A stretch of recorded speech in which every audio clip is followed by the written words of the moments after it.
Boa noite, irmãos e irmãs, na graça e na paz do nosso Senhor e Salvador, Jesus Cristo.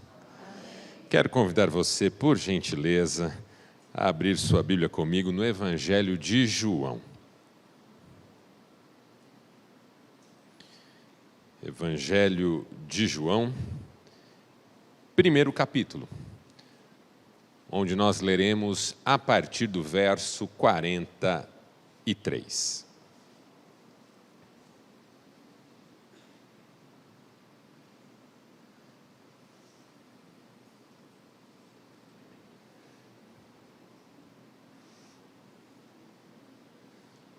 Evangelho de João, primeiro capítulo, verso 43, diz assim: No dia seguinte, Jesus decidiu partir para a Galileia.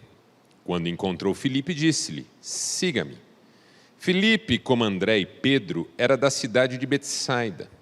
Filipe encontrou Natanael e lhe disse: Achamos aquele sobre quem Moisés escreveu na lei e a respeito de quem os profetas também escreveram, Jesus de Nazaré, filho de José. Perguntou Natanael: Nazaré? Pode vir alguma coisa boa de lá? Diz Filipe: Venha e veja. Ao ver Natanael se aproximando, disse Jesus: Aí está um verdadeiro israelita em quem não há falsidade. Perguntou Natanael: De onde me conheces? Jesus respondeu: Eu o vi quando você ainda estava debaixo da figueira, antes de Filipe o chamar. Então Natanael declarou: Mestre, tu és o Filho de Deus, tu és o Rei de Israel. Jesus disse: Você crê porque eu disse que o vi debaixo da figueira. Você verá coisas maiores do que essa.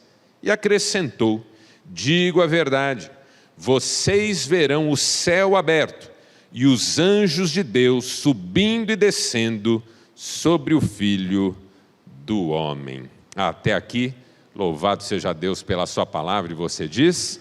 Amém.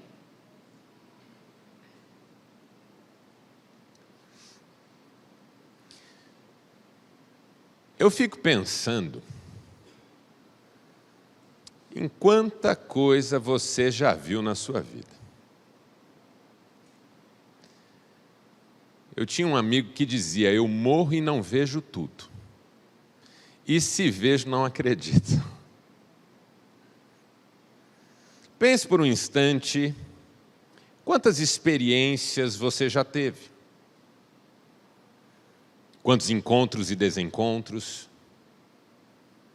Quantas conquistas, vitórias, alegrias, mas também quantas lutas, provações, dificuldades e até algumas derrotas ocasionais, que louvado seja Deus, nós sabemos como cristãos que não são derrotas de fato, porque Ele age em todas as coisas para o nosso bem.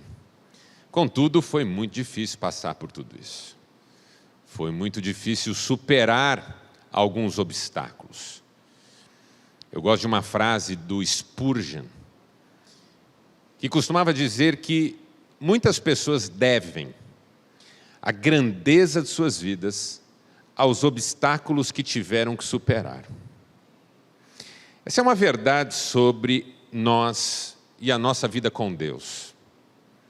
Obstáculos não são muros, não são paredes, desfechos que estão no nosso caminho para que não sigamos em frente. São degraus para que possamos cada vez mais crescer na direção daquele que tem o melhor para as nossas vidas. Mas não é fácil lidar com isso. Não é fácil lidar com frustrações, dissabores, tristezas. Todos nós aqui já passamos por muitas coisas. Mesmo os mais jovens. Não importa se você tem 18 anos, 60 anos. Você já experimentou, já viveu muitas coisas. Mas uma coisa que você não pode deixar de crer. Uma coisa que não pode se perder na sua vida. Uma coisa que não pode sair da sua mente é que não importa o quanto você já viveu, o quanto você já viu, o quanto você já ouviu, o quanto você já experimentou, Deus tem muito mais para você. Isso é uma verdade bíblica. O tempo todo a Bíblia insiste conosco sobre não perdermos de vista o que Deus pode fazer em nós e através de nós. A palavra nos ensina que o nosso Deus é poderoso para fazer infinitamente mais do que tudo que pedimos, do que tudo que pensamos. Uma das tragédias que podem se acometer à vida cristã é o comodismo de uma vida onde já não há mais expectativas espirituais, onde já não há mais sede, onde já não há mais nenhum desejo profundo de ter novas experiências com Deus. Não importa quanto você já viveu, quanto você viu, quanto você ouviu, Deus tem mais. Moisés já tinha visto muita coisa, vivido muita coisa, Deus tinha mais para ele. Abraão já tinha visto muita coisa, vivido muita coisa, Deus tinha mais para ele. Eu creio com todo o meu coração que Deus tem mais para nós, irmãos. Em termos de experiências com Ele, experiências de milagre, experiências de vida, de transformação, de crescimento, frutos. Muito mais, muito mais. E é isso que me toca quando eu leio esse texto que nós lemos. Essa palavra que de novo vem à tona e de novo quer ser entendida e crida. Coisas maiores você verá. Coisas maiores você verá. Essa palavra dita um dia para Natanael, também está sendo dita para nós hoje aqui. Coisas maiores, coisas maiores. O nosso Deus é ilimitado em poder. Jesus disse, para Ele não há impossíveis em nenhuma de suas promessas. Coisas maiores. Um dia, alguém chamou Natanael e disse, venha ver uma coisa. E naquele dia, de forma quase que despretensiosa, sem nenhum planejamento, Natanael ouviu da boca do Senhor, você verá coisas maiores. O problema das pessoas que passaram por muitas coisas, sobretudo por muitas lutas, é que as lutas, as provações, as tribulações nos cansam. Às vezes, você já superou o que trouxe dor e sofrimento para você, mas o cansaço ainda está aí. E com cansaço algum desânimo. Tem gente que diz assim para mim, eu vou ficar no meu canto. Eu a partir de agora vou viver minha vida do jeito que der. Não tenho mais pretensões. Não tenho mais expectativas. Quero mais nada. Está bom do jeito que está. E essa fala não é uma fala de gratidão, nem de contentamento. É uma fala de resignação. Não quero acreditar porque toda vez que acreditei me frustrei. Não quero tentar porque toda vez que tentei me decepcionei. Não quero mais me expor porque toda vez que me expus levei pedrada. Eu imagino que há pessoas aqui que estão bastante cansadas, mas até para elas o Senhor Jesus está dizendo, coisas maiores você verá. Coisas maiores você verá. Assim como disse para Natanael, está dizendo para nós hoje. Agora, talvez exista um caminho para essas coisas maiores que nós também precisamos estar dispostos a trilhar. Natanael fez algum caminho aqui, por mínimo que seja.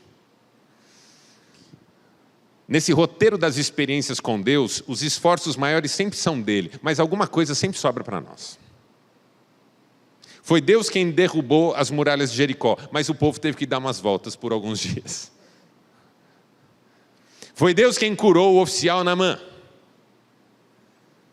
mas ele teve que tomar alguns banhos no Rio Jordão. O trabalho duro Deus faz, mas sempre há algum desafio, alguma direção, alguma orientação para nós colocarmos a nossa vida no rumo daquilo que Deus quer fazer. Porque milagre não é só sobre soluções, milagre é sobre transformações. Claro que Deus quer que você tenha uma vida plena, mas Ele quer ainda mais que você seja quem Ele quer que você seja, porque isso é muito melhor do que qualquer milagre que você possa receber. O maior milagre é esse, que você se torne quem Deus quer que você seja. Ser quem você é bom, mas ser quem Deus quer que você seja é infinitamente melhor. Deus tem muito mais para você do que simplesmente resolver seus problemas. Deus quer colocar você no centro da sua vontade, porque ali já não é mais sobre ter uma solução ou outra, experimentar um milagre ou outro. Ali é sobre viver em intimidade com Deus, conhecer a sua glória. É muito mais.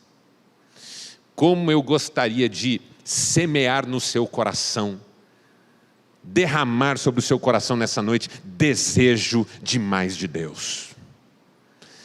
Como o salmista diz no seu salmo, a minha alma anseia por ti, mais do que os guardas pelo romper da manhã, sim, mais do que os guardas pelo romper da manhã. Ou um outro salmo que diz, a minha alma tem sede de ti, assim como os cervos têm sede de água cristalina. Essa sede de Deus, como quem tem sede em terra sedenta, mais de Deus eu quero, mais de Deus eu quero. Quando alguma coisa é boa na nossa vida, nós queremos mais. É da nossa natureza desejarmos mais daquilo que nos faz bem. Você viaja de férias para um lugar extraordinário, você quer voltar lá no ano seguinte. Nunca aconteceu comigo de eu ir num lugar extraordinário e falar assim, bom, já vim, já conheci, página virada, nunca mais. Não, eu quero voltar. Eu já fico ensaiando, será que um dia eu vou conseguir? Por isso que às vezes eu falo para a Cristiane, vamos tentar não ir em lugar muito bom, que depois se a gente não consegue voltar é duro. Em 2021, eu e a Cristiane completamos 25 anos de casados. Pandemia acontecendo. E a pandemia, como você sabe, começou em 2020. E em 2020, por causa do fechamento de tudo, as viagens suspensas, hotelaria com portas fechadas, um hotel que eu e Cristiane acompanhávamos desde o começo do nosso casamento, mas que nunca pudemos ir, fez uma promoção dessas impossíveis de perder. 5 dias, um preço baratíssimo, única coisa que tinha que pagar naquele momento e desfrutar daquelas diárias em até 2 anos. A hora que nós vimos isso, Cristiane, Deus na nossa vida. Olha que espetáculo de possibilidade. A gente compra agora, paga baratíssimo e o ano que vem, 2021, a gente desfruta bem no nosso aniversário de 25 anos de casamento. É um presente de Deus para nós. 2021 começa, eu contraio Covid, vou parar numa UTI, 90% de comprometimento pulmonar, clinicamente em óbito.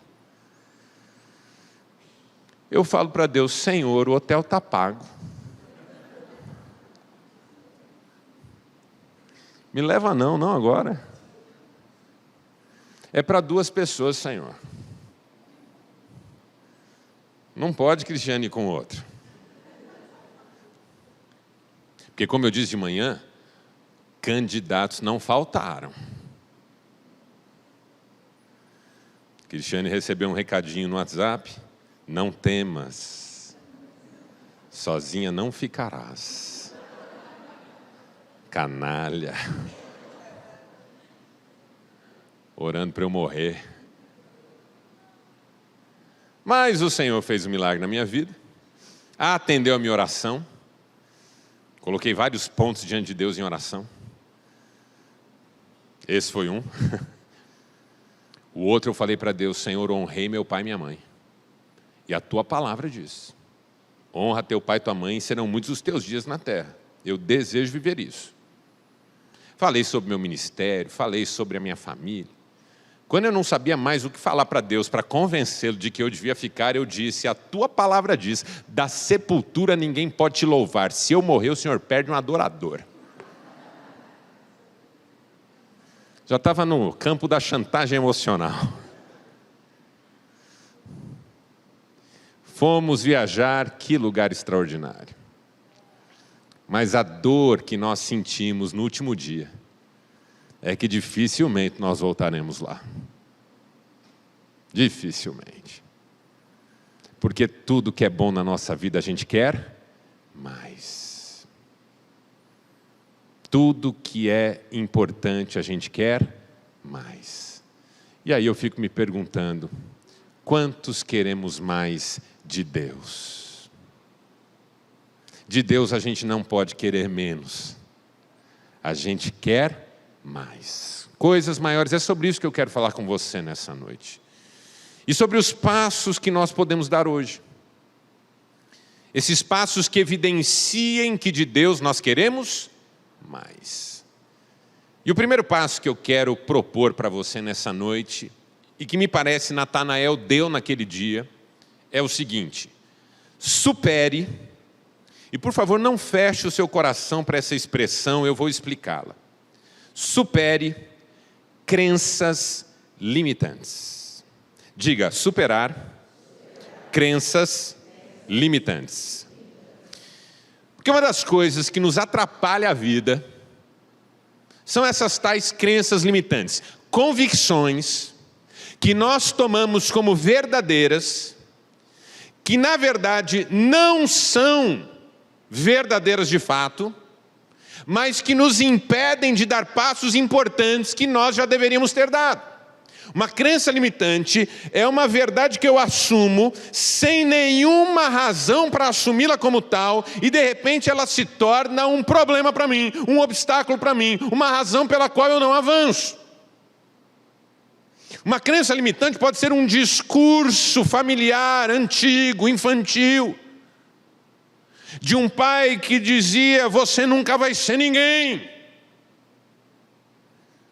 E os irmãos sabem, eu sou psicanalista clínico.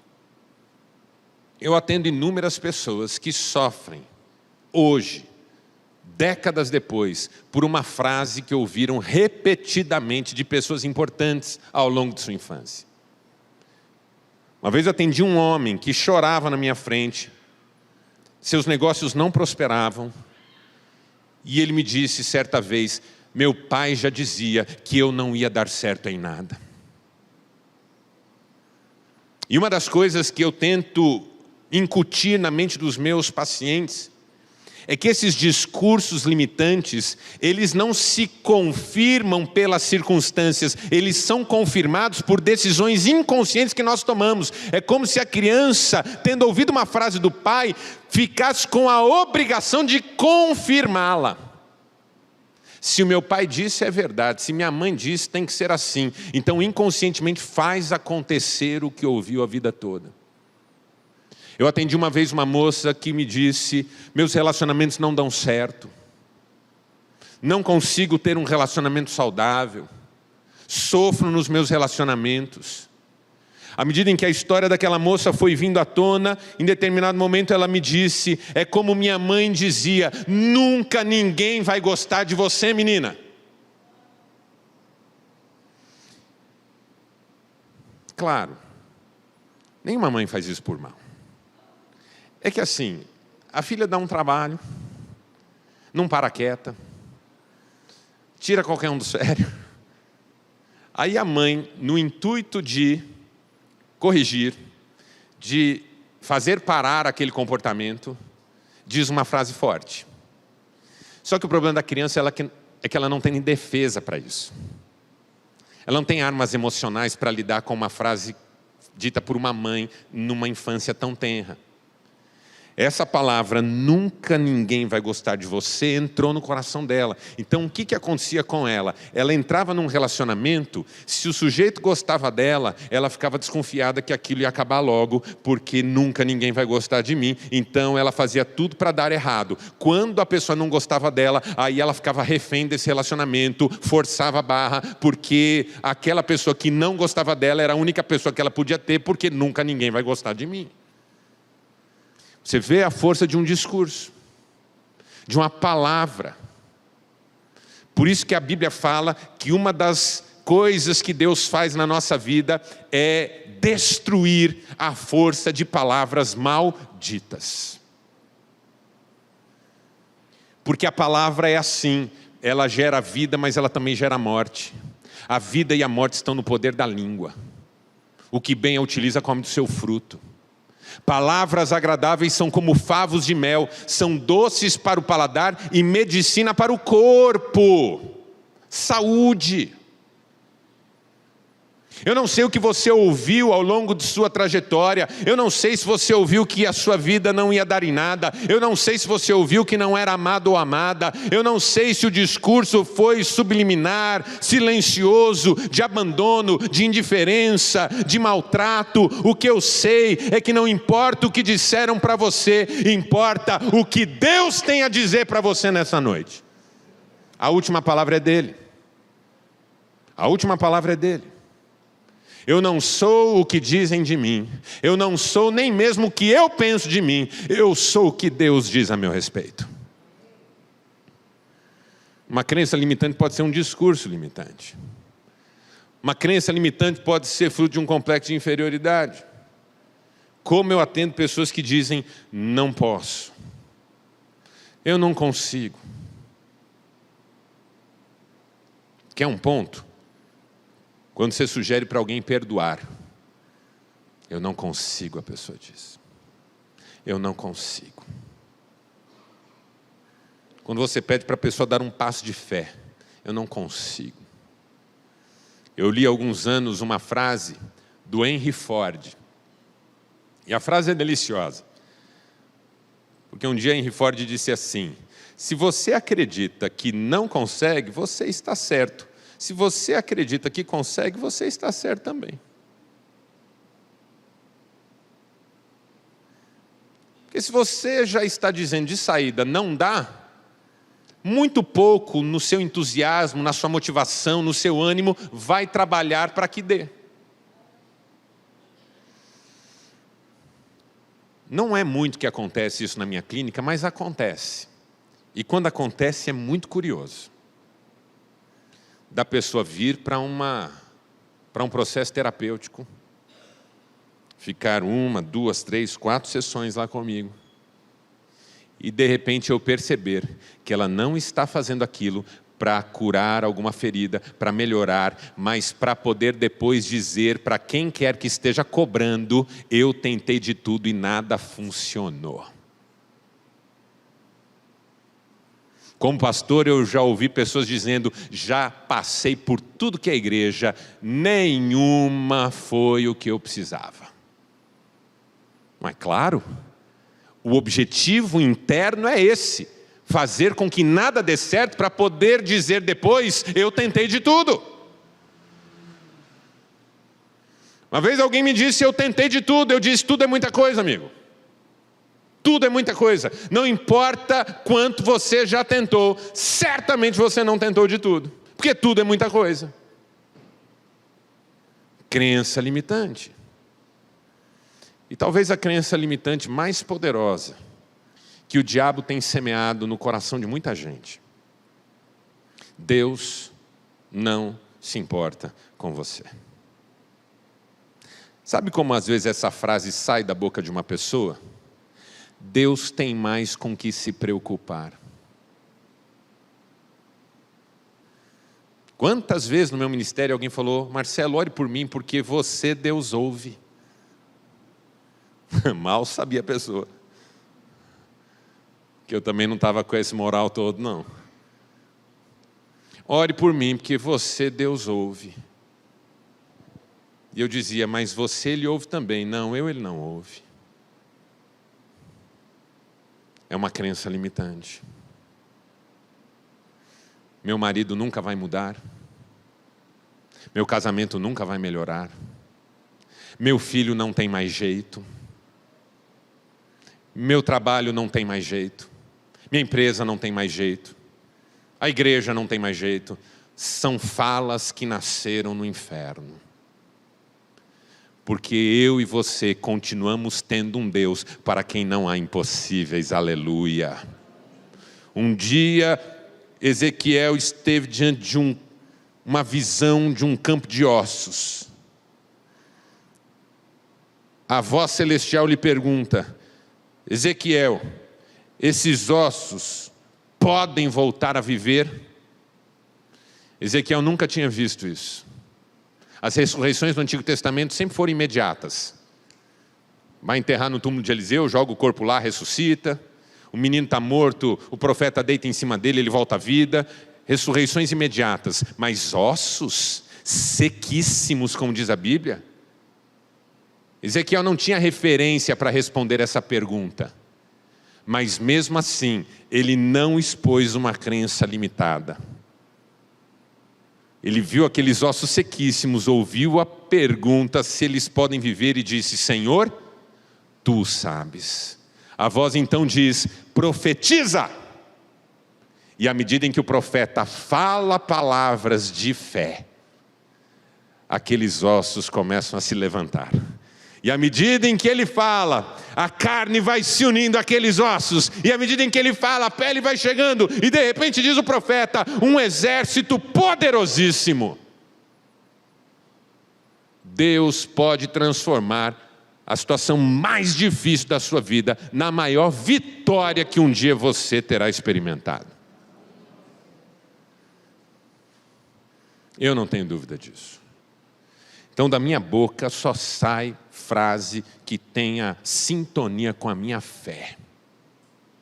Porque a boca fala do que o coração está cheio.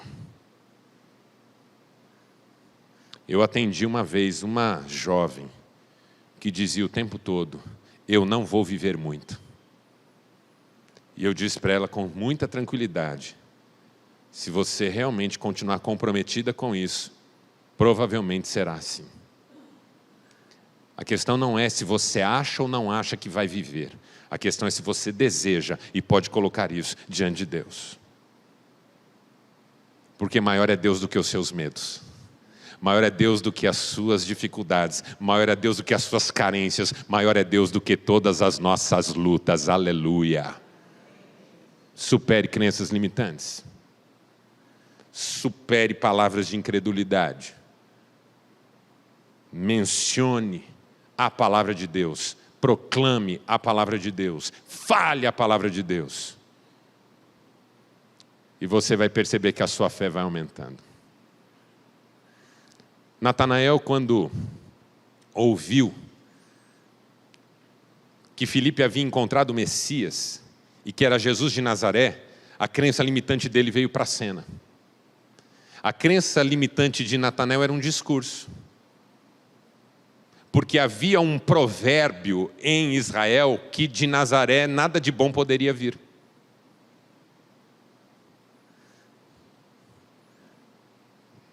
Mais ou menos como aqui em Marília a gente fala assim, Bauru.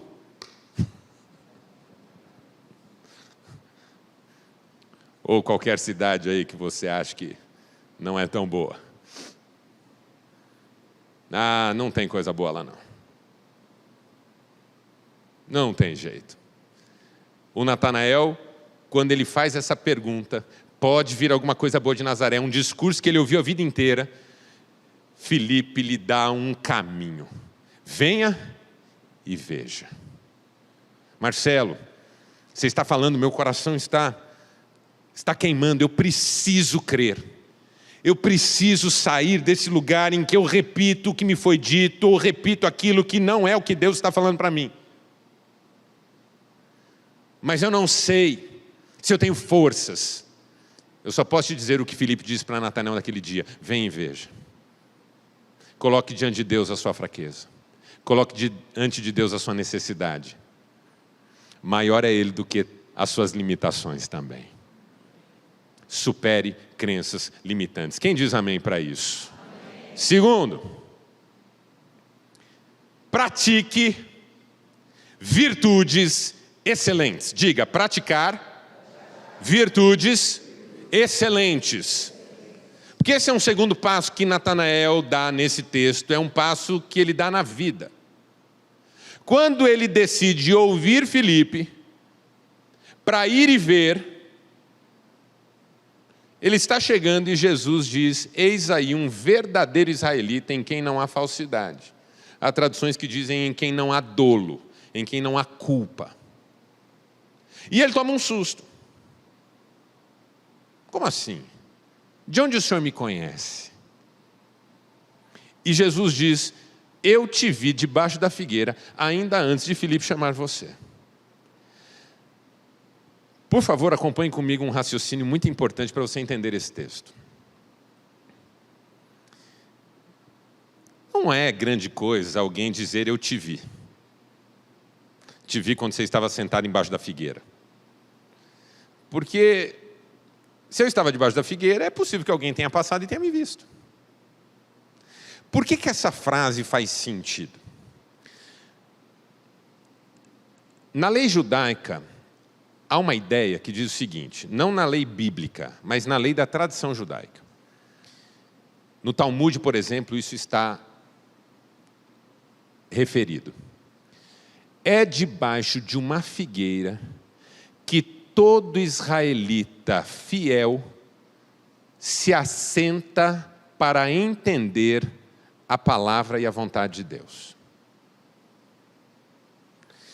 Então, assim, Natanael era um homem que cumpria essas tradições na essência do que elas propunham. Usar esses espaços físicos, humanos, comuns, para buscar a Deus profundamente e verdadeiramente.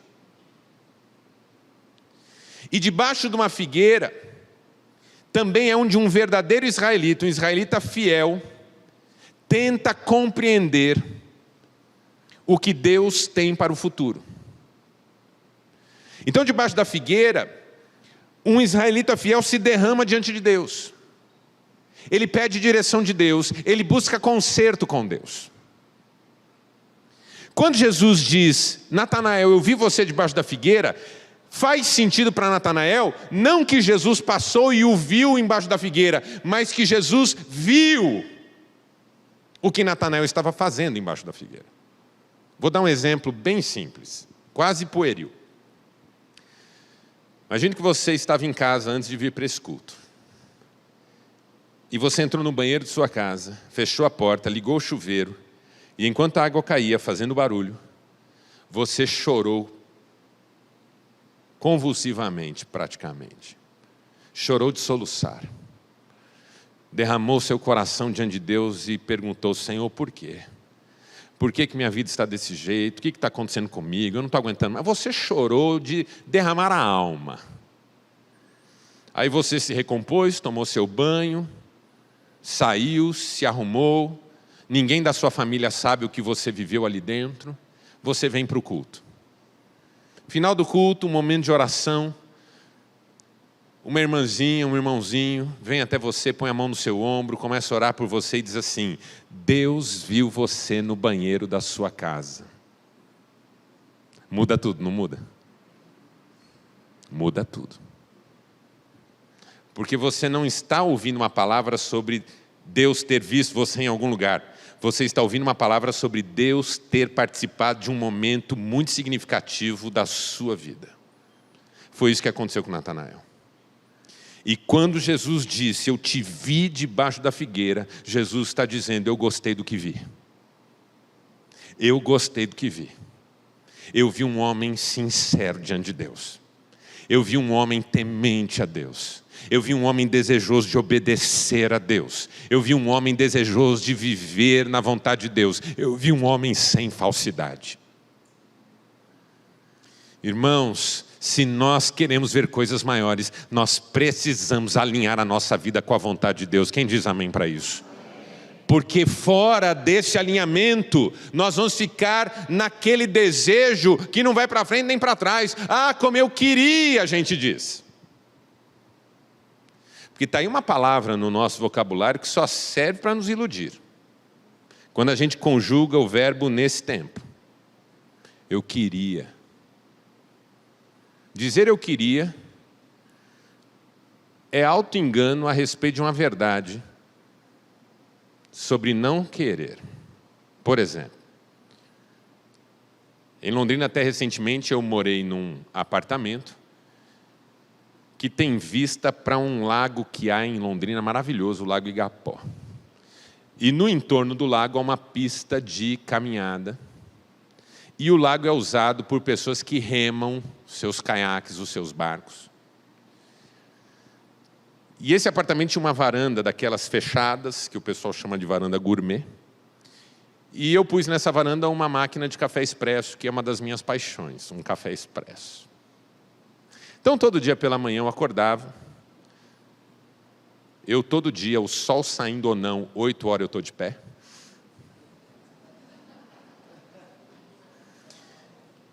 E eu ia lá para a varanda, passava um cafezinho, e enquanto tomava o cafezinho, ia olhar aquele povo, remando, correndo. E eu dizia, Senhor, que coisa linda, queria tanto estar lá. Queria tanto fazer uma caminhada, queria tanto remar um pouquinho, hein? Olha, deve ser uma delícia. Cristiano, tem bolo? O que significa eu queria na minha boca? Eu não quero, mas é chato assumir. Queria tanto ler mais a Bíblia. Leia? Não consigo. Não tenho tempo. Queria tanto orar mais. Queria tanto falar mais do amor de Deus para as pessoas. O que significa eu queria nessas frases? Não quero, mas é chato admitir isso. É muito chato dizer assim, eu não quero ler a Bíblia, não gosto. Então eu digo, eu queria ler, mas não vou ler não. Eu queria orar, mas não vou orar não. Eu quero convidar você nessa noite a sair do eu queria e começar a dizer eu quero em nome de Jesus. Eu quero ler mais a palavra, eu quero orar mais, eu sei que isso é importante para mim, eu quero praticar virtudes, eu quero andar em obediência, eu quero colocar a minha vida em ordem, eu quero colocar a minha vida no trilho, eu quero porque eu sei que Deus me ajudará. Quando Deus reconhece um coração fiel, verdadeiro, em quem não há falsidade, Ele abre todas as portas para que as coisas aconteçam. E por último, vou terminar. Terceira lição que eu aprendo com Natanael, um terceiro passo que ele deu e que nós podemos dar é o seguinte: adore nas pequenas coisas. Diga, adorar nas pequenas coisas. Quando Natanael ouve Jesus dizer, eu conheço você, eu conheço seu coração, eu sei quem você é, ele faz uma das declarações mais contundentes do Novo Testamento. Tu és o Filho de Deus, tu és o Rei de Israel. Olha que expressão extraordinária. Fariseus que ouviram Jesus pregar várias vezes, até viram milagres que ele fez, não conseguiram dizer isso. Os discípulos, quando Jesus perguntou para eles quem eu sou, não sabiam. Pedro arriscou-se e Jesus disse, não foi você, foi o Pai que te revelou. Natanael, diante de uma fala simples, pequena, localizada, singela, disse, tu és o meu Deus, tu és o Rei de Israel. E eu não consigo deixar de pensar aqui, que é porque nas pequenas coisas ele demonstrou fé, que ele veria as grandes. Porque quem é fiel no pouco, será colocado sobre o muito. Quem crê nessa palavra? Quem é fiel no pouco? Então o que isso significa para mim? que eu preciso começar a reconhecer Deus, por isso adoração, reconhecer Deus nos detalhes da minha vida, nas pequenas coisas. Enquanto eu espero as grandes e nada acontece, eu me frustro. À medida em que eu consigo perceber a mão de Deus em pequenas coisas, tudo muda. Tudo muda. Quando eu estava naquele quarto de UTI, clinicamente em óbito, e eu pedi a Deus que não tirasse a minha vida, que eu queria viver um pouco mais. À noite eu acordei, uma das poucas vezes que eu dormi, em mais de 10 dias eu dormi menos de 30 horas. Eu acordei à noite com um barulho de vento no box da UTI. E eu quis chamar uma enfermeira porque pensei que alguém tinha deixado uma janela aberta. E demorou um pouquinho para eu me lembrar que em UTI não tem janela. E quando eu percebi o que estava acontecendo, eu comecei a dizer: é o Espírito Santo que está aqui. É o Espírito Santo que está aqui, nesse som de vento que eu estou ouvindo. No ter me acordado, e eu comecei a dar glória a Deus. Eu que tinha feito uma oração, pedindo para Deus não me levar, dizendo motivos que eu achava que Deus podia me deixar um pouco mais. Agora estava dizendo: louvado seja o teu nome. Eu não falava havia já 5 dias, eu não conseguia falar. Eu comecei a dar glória a Deus naquela UTI. Pela manhã, o médico entrou para me ver, porque no dia anterior ele estava triste. Todos estavam tristes e abatidos. Uma enfermeira entrou no meu quarto no dia anterior e disse assim: o seu quadro é grave. Grave um vídeo para sua esposa. Despeça-se dela. Dentro do hospital eu ouvi isso. Despeça-se. E eu não conseguia falar, responder, eu só ouvi aquilo e pensei comigo: Deus, não precisa ser assim hoje. À tarde, naquele mesmo dia, o médico entrou triste, cabisbaixo. Eles haviam feito exames em mim e os exames haviam apontado que eu estava com trombose. Eu já estava com mais de 90% de pulmão comprometido. Eu já tinha perdido toda a minha capacidade muscular. Em 11 dias eu havia perdido 25 quilos, os quais eu já recuperei todos. E um pouco mais, tem uma reserva de segurança aqui, técnica.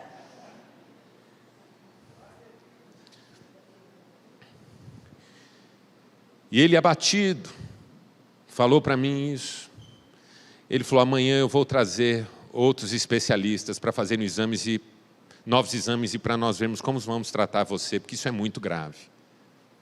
Eu não tinha mais pulmão e estou com trombose. Eu sei que naquela noite o vento do Espírito soprava naquele box de UTI. E eu dava glórias a Deus. Ele entrou no outro dia de manhã, eu olhei no rosto dele e disse assim: Deus fez um milagre hoje à noite aqui. Ele olhou para mim e falou assim: ah tá, tipo delirante, doente delirante. Vai morrer e está delirando. Eu falei: escreva o que eu estou dizendo. Cadê o povo que vai fazer novos exames em mim? Aí veio o povo fazer novos exames. Passaram aquelas máquinas em mim, tudo. Ficaram passando lá um dia inteiro máquina em mim. No final eles disseram assim: ele não tem nada. O médico que me tratava deu um pulo dessa altura dentro da UTI.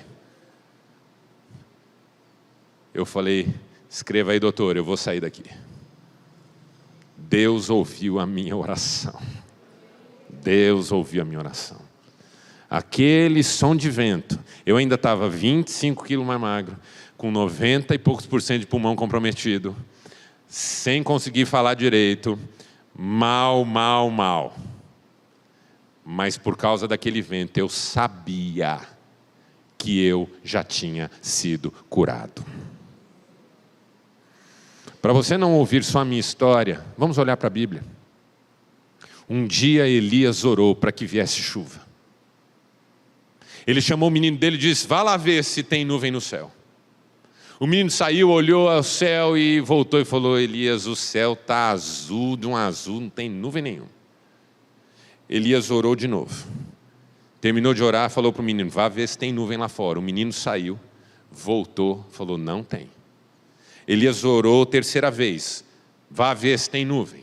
O menino saiu, voltou, não tem. Elias orou quarta vez, vá ver se tem nuvem. O menino já, meu Deus, o homem está doido. Elias não tem. Elias orou quinta, sexta, sétima vez. Vá ver se tem nuvem. O menino saiu dizendo: Senhor, me mostra uma nuvem, por favor. Aí o menino vê um negócio. O menino vê uma nuvem. Eu não sei se ele viu, se ele inventou. Ele estava tão desesperado já. Ele viu uma nuvem, ele pôs a mão assim. Tem um branquinho lá. Elias, tem uma nuvem do tamanho da palma da mão de um homem. Elias disse: prepare-se, porque chuva volumosa vem aí. Talvez haja uma pessoa ou outra aqui nessa noite sentindo um calor no coração agora. Eu quero te desafiar a acreditar que isso é o começo de um milagre que Deus vai fazer na sua vida.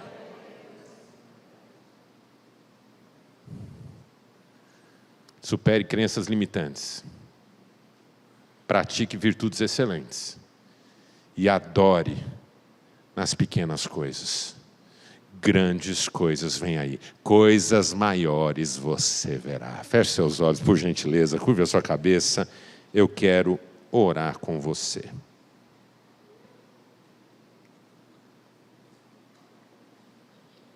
Fique em pé, de olhos fechados, cabeça baixa, mas fique em pé.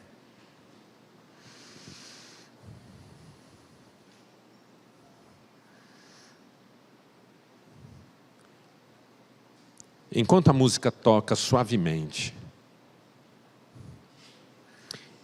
eu quero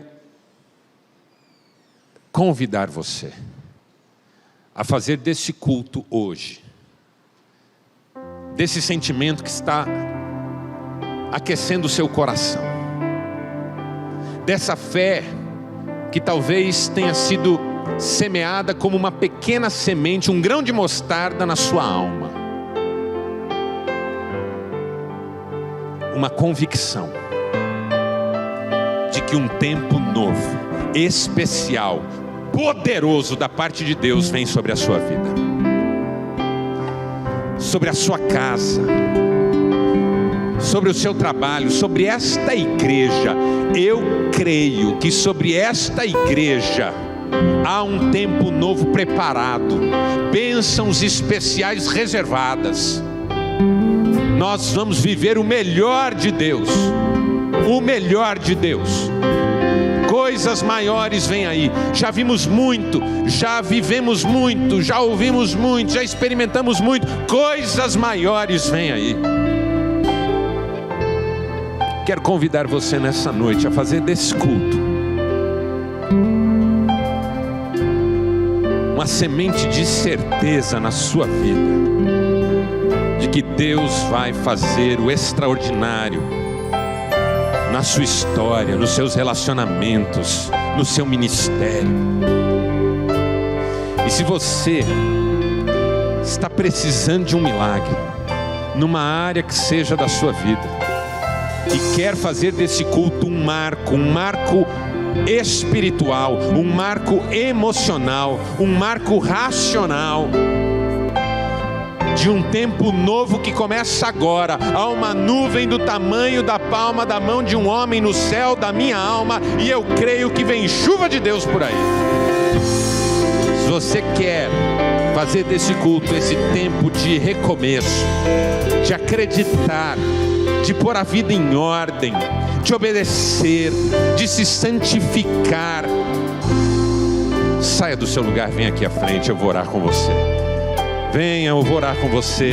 E hoje começa um tempo novo na sua vida. Hoje começa uma nova história. Você que tem uma porta fechada e já tentou entrar por ela inúmeras vezes. Você que tem um drama e não consegue resolvê-lo. Você que tem uma pessoa lá que está se tornando uma grande tristeza. Venha, eu vou orar com você. Coisas novas e extraordinárias vão acontecer. Coisas novas e extraordinárias vão acontecer. Coisas novas e extraordinárias vão acontecer em nome de Jesus. Deus é bom, maior é Deus. Ele está no controle de todas as coisas. Ele age em todas as coisas para o nosso bem.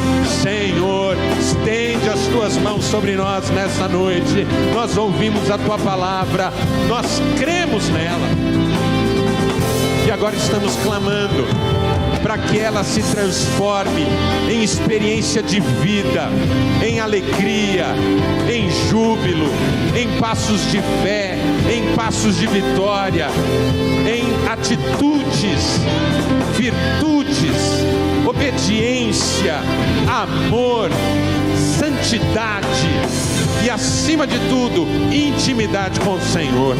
Abençoa, Pai, cada pessoa que está aqui na frente. Cada uma tem uma luta, cada uma tem um problema, cada uma tem um desafio, cada uma tem um sofrimento, cada uma tem uma melancolia do passado. Nesta noite todos estamos dizendo aqui diante de Ti que tudo pode ser diferente, porque maior é o Senhor, maior é o Senhor, maior é o Senhor. Estende as tuas mãos, opera milagres, abençoa essas vidas e que saiam daqui na certeza de um tempo novo, em nome de Jesus. Amém e amém. Aplauda ao Senhor. Dê um abraço nessa pessoa que está perto de você. Diga: Deus é na sua vida, coisas maiores. Deus é bom. Volte para o seu lugar e vamos louvar ao Senhor com alegria.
de emuná, fé, fidelidade.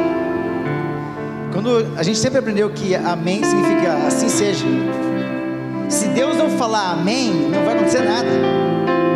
Então Ele precisa dizer amém. Amém, eu quero e eu vou fazer. Amém?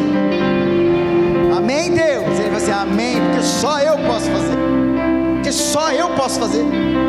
Então, irmãos, essa expectativa, essa esperança que foi criada no seu coração, é por causa da presença já se manifestando de Deus nesse ambiente, na sua vida, amém?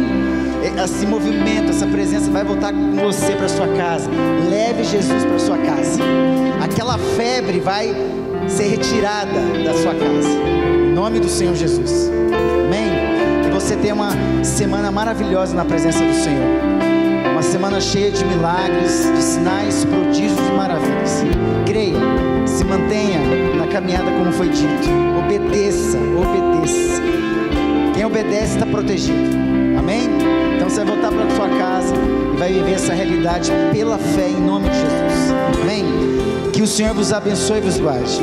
Que o Senhor faça resplandecer o seu rosto sobre vós e tenha misericórdia de vós. Deus, que a graça do Senhor esteja sobre nós. O amor de Deus e Pai e a comunhão do Espírito Santo esteja com você hoje, até a volta do nosso Senhor e Salvador Jesus Cristo. Amém e amém. Dê um abraço no seu irmão, em nome de Jesus.